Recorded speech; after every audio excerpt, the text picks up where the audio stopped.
अब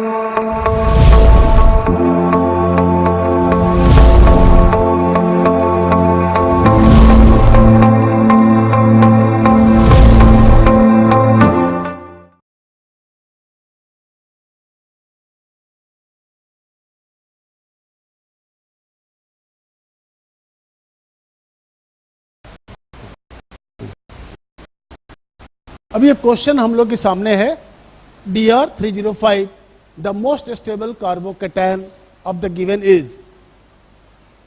ऐसे किसी भी क्वेश्चन में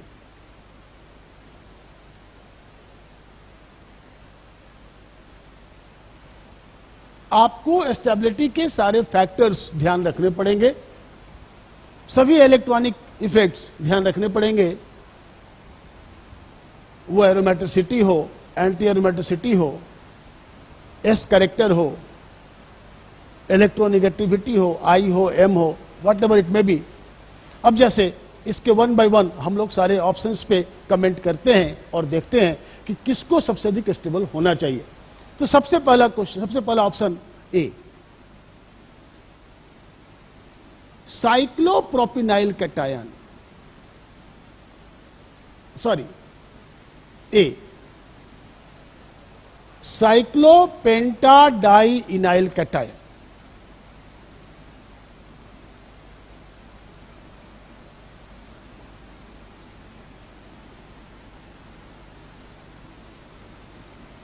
अब ऐसे किसी क्वेश्चन में हम देखें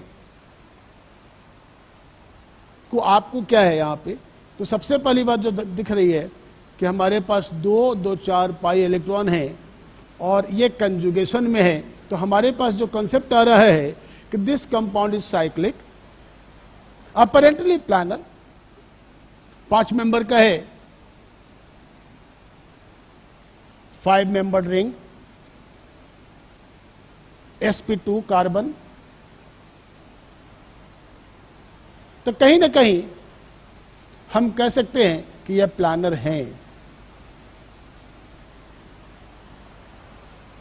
देखने में ऐसा लग रहा है जैसे कंजुगेशन है, लगातार एटम्स पे आपके पास ऑर्बिटल्स हैं, वैकेंट ऑर्बिटल्स हैं, अपरेंटली कंजुगेटेड।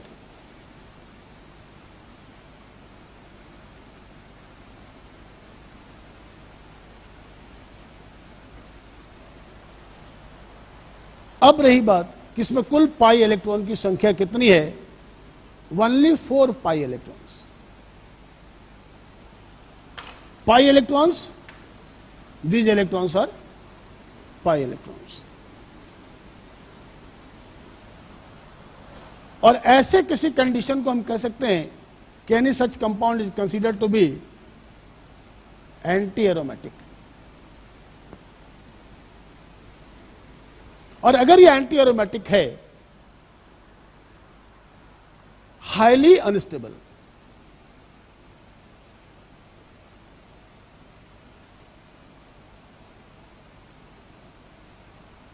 एंटी एरोमेटिक होना अनस्टेबल को दर्शा रहा है, यह कंपाउंड हमारे पास हाईली एंटी एरोमेटिक है। Second, B, similar to first, second option को भी देखने का प्रयास करें इसी पैटर्न पे, क्योंकि देखने में तो साइक्लिक लग रहा है और कंजुगेशन भी नजर आ रहा है। शायद सारे कार्बन भी sp2 होंगे तो प्लानर हो जाएगा। तो ऑब्वियसली यहां पे जो मुझे नजर आ रहा है साइक्लोहेप्टाट्राइइनाइल,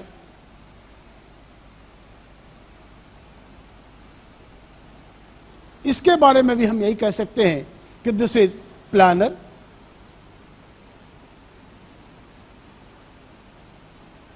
कंजुगेटेड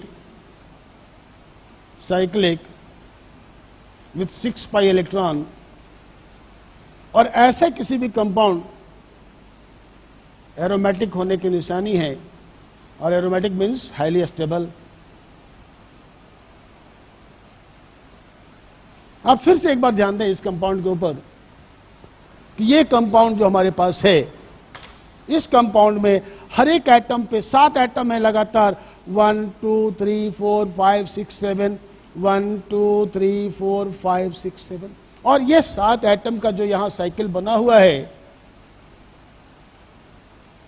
इन 7 एटम पे एक एटम का ऑर्बिटल खाली है और बाकी सभी एटम के ऑर्बिटल्स, पाई ऑर्बिटल्स आपस में बॉन्ड बनाए हुए हैं।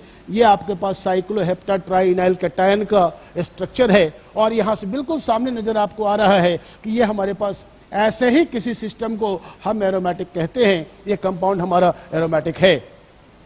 अगेन, तो ये इन दोनों में जो कंपैरिजन हो गया कि बी कहीं ज्यादा स्टेबल है बनस्पत की ए से। अब हमारे पास 2 ऑप्शन और हैं, सी एंड डी, और ये देखने का प्रयास करते हैं कि सी और डी के स्ट्रक्चरल फीचर्स क्या हैं।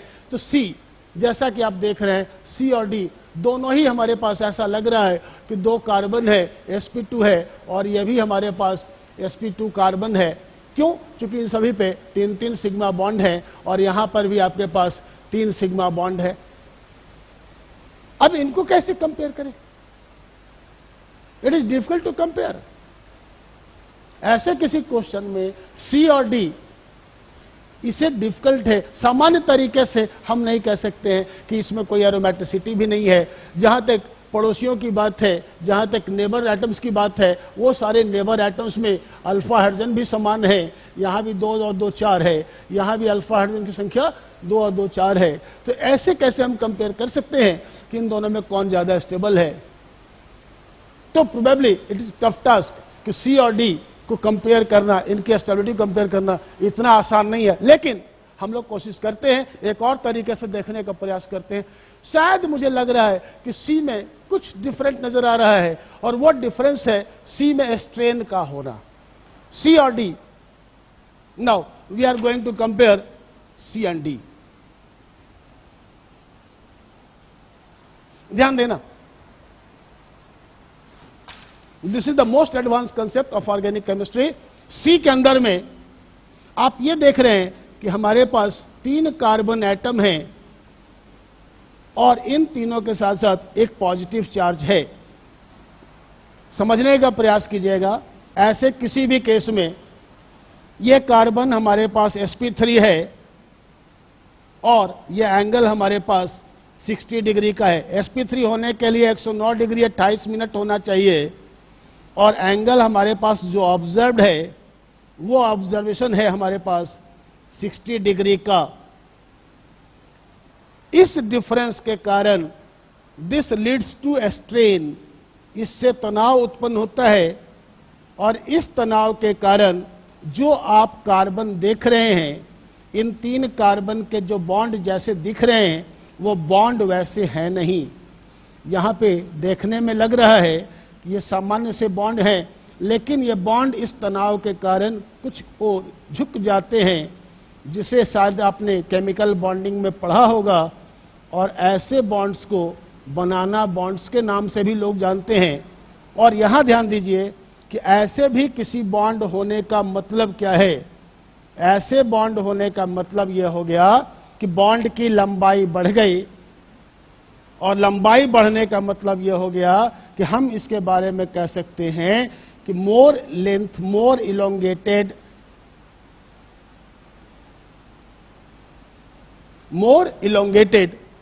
मीन्स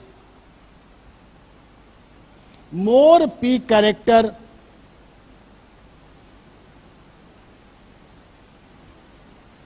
इसका मतलब क्या हो गया कि ऐसे ऑर्बिटल में पी कैरेक्टर की मात्रा बढ़ गई। अब मजे की बात यह है कि यहां जो हमारे पास प्लस चार्ज वाला ऑर्बिटल है, खाली ऑर्बिटल है, इस ऑर्बिटल का नेचर क्या है? तो this has more S character,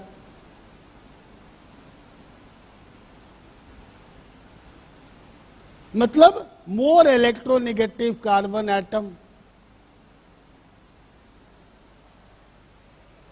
ये जो कंसेप्ट आप देख रहे हो, इसे बढ़िया से समझने का आप प्रयास करो कि कभी भी किसी भी जगह पे अगर एस कैरेक्टर बढ़ता है तो इलेक्ट्रोनिगेटिविटी बढ़ जाती है, और इलेक्ट्रोनिगेटिविटी बढ़ने का मतलब क्या हो गया कि वहां पे पॉजिटिव चार्ज कम स्टेबल होंगे। तो अगर मैं इन दोनों को कंपेयर करूं तो आप ये समझना कि यहां पे एस कैरेक्टर ज्यादा है, तो मैं ये कहूंगा कि this orbital has more s character,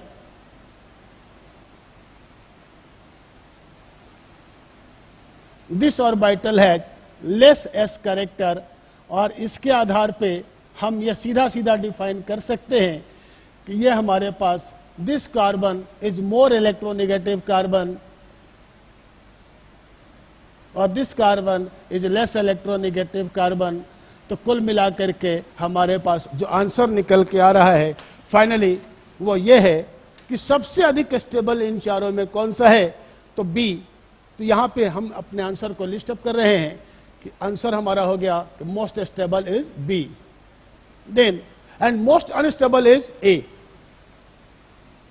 और अब बात उठ गई कि इन दोनों में कौन ज्यादा स्टेबल है, तो इन दोनों में ज्यादा स्टेबल है डी, देन आफ्टर सी।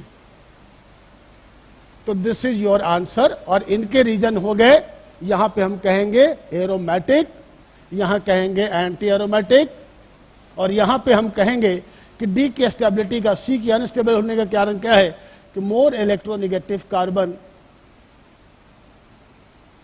तो ये हमारे पास इस तरीके से हम इस क्वेश्चन को कंक्लूड कर सकते हैं। और ऑफ कोर्स ये one of the very advance question, काफी अच्छा क्वेश्चन है और I hope you will get it. Thank you.